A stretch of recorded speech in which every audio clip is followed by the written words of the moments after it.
Hey, today we have another lesson inspired by the question by Amish Bashka, and he says, also bro, hey bro, what's the first key that I should master? I'm starting with major scale, and do I have to master C major? Do I have to do all scales in C?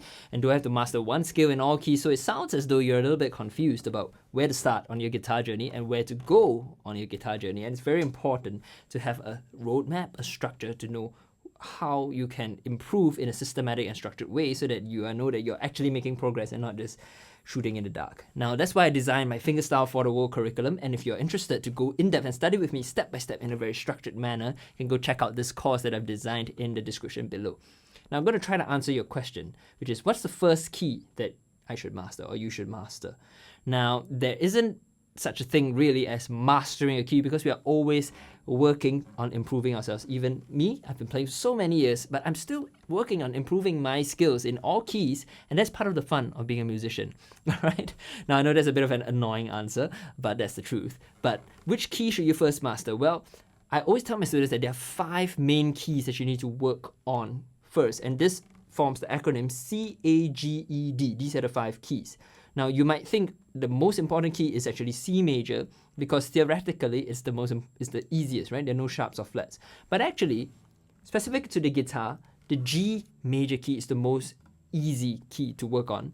And that's the one that I want you to work on first to master. And that's because the chords that you use generally in the key of G major are very, very simple to play. And these chords are G, D, E minor, and C. No bar chords there at all. And you can play ton of pop songs. For example, Ed Sheeran's Perfect. I found a love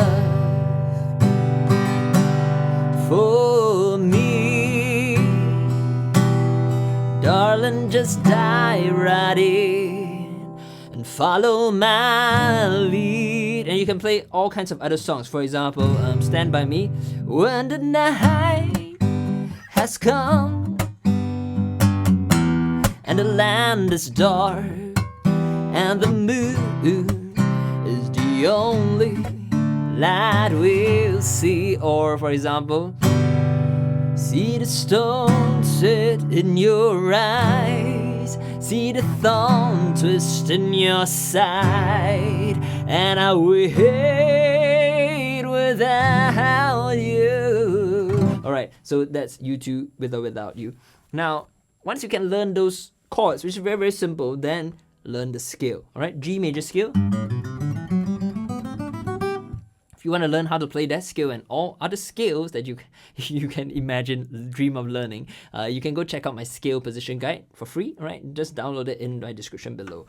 Now, once you've got the scale and that family of chords, you can start to create your own fingerstyle arrangement. So for example, Ed Sheeran's Perfect, just combine the chord with the melody that you can derive from the scale like this.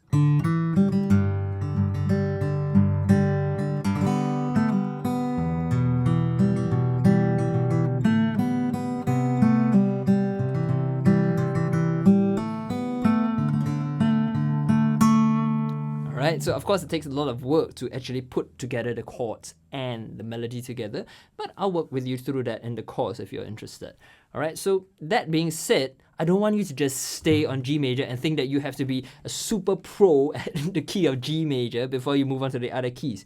I'll work on all those 5 keys first, which are your open keys, and then after that you can work on the remaining 7 keys, which will start to move you up throughout the neck. And as you learn the various scale positions, first start with the open position, so G major, and then explore the different scales that are along the neck, going up the neck. For example, you can play the same scale here, or here, right? Or here, or here. And there's so many ways that you can play the same scale. So it's all the G major scale, but different ways, and that's all available for you in the scale position guide. So in a nutshell, what my response to your question is, start with the G major scale if you're a complete beginner. If you're not a complete beginner and you've already got some chops in guitar, get really, really comfortable with the 5 keys C, A, G, E, D. And then after that, once you can work with the movable scale position, you'll be able to play all the other keys without any issue. Alright? Now, I hope that's been helpful for you. Please let me know if you have any more questions. Yeah, I'm really, really happy to share all this knowledge with you. Now, have a great day and take care. Bye-bye.